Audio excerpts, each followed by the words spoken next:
எல்லோரும்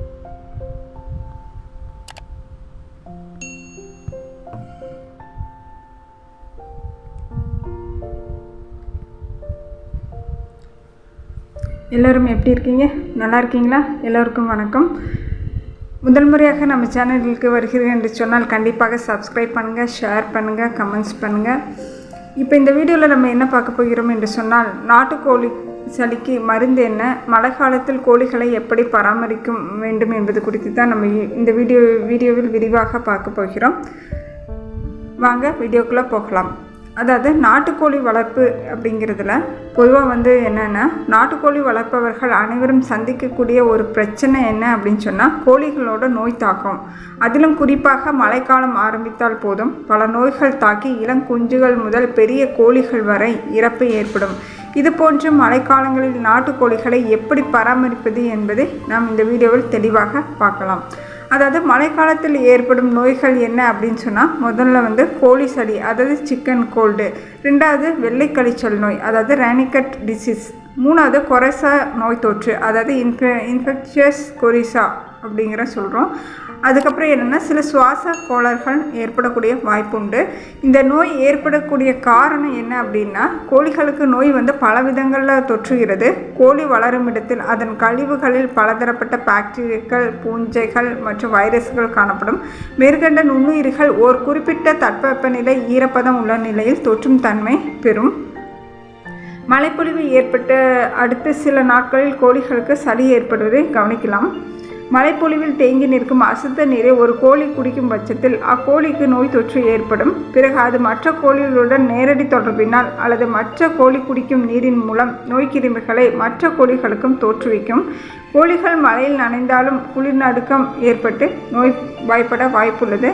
கோழி மழையில் நனையாதவாறு கொட்டகை அமைத்து கோழி வளர்க்க வேண்டும். நம் உடனே கவனித்து நோய் தொற்றுள்ள கோழிகளை தனித்து வேறு பகுதிக்கு மாற்றிவிட வேண்டும். கோழிகளுக்கு ஏற்படும் சளி பல வகையில் உண்டு. முதலாவது சாதாரண சளி, அதாவது பருவநிலை மாற்றத்தினால் ஏற்படக்கூடியது. இரண்டாவது பாக்டீரியாவால் ஏற்படக்கூடிய சளி. மூன்றாவது வைரஸ் காரணமாக ஏற்படும் சளி. நாலாவது பூஞ்சையினால் ஏற்படக்கூடிய சளி என பல வகைகள் உண்டு. பருவநிலை மாற்றம் காரணமாக ஏற்படும் சளி எளிதில் சரி செய்யலாம். பிற நோய்கள் சற்று கடினமானது. நாட்டுக்கோழி சளி நோய்க்கு என்ன மருந்து, நாட்டு மருந்து அப்படின்னு சொன்னால், முதலாவது குப்பைமேனி ஒரு கைப்பிடி அளவு எடுத்துக்கொள்ள வேண்டும். 2 மஞ்சள் சிறிதளவு. 3வது மிளகு சிறிதளவு. 4வது துளசி. 5வது கற்பூரவள்ளி. கிடைக்கும் பட்சத்தில் நம்ம அதை எடுத்துக்கொள்ளலாம். அதில் 2 இலைகள் நாம் எடுத்துக்கலாம். இவற்றை மைய அரைத்து சளி உள்ள கோழிகளுக்கு 3 நாட்கள் கொடுத்தால் சளி சரியாகிவிடும். அதுக்கப்புறம் இது போக ஆங்கில மருந்து என்னென்ன கொடுக்கலாம் அப்படின்னு சொன்னால், டெட்ராசைக்ளின் ஓரல் பவுடர் அப்படிங்கிறத 2 கிராம் அல்லது 1 லிட்டர் தண்ணீரில் எடுத்துக்கலாம். அடுத்து இரண்டாவது மருந்து என்ன அப்படின்னு சொன்னால், மெரிக்வின் டானிக்னு சொல்லி கடையில் கிடைக்கும். அது 1 மில்லி அல்லது 1 லிட்டர் குடிநீரில் கலந்து கோழிகளுக்கு கொடுக்கலாம். 3 நாட்களில் அதுக்கு சளி சரியாகிவிடும்.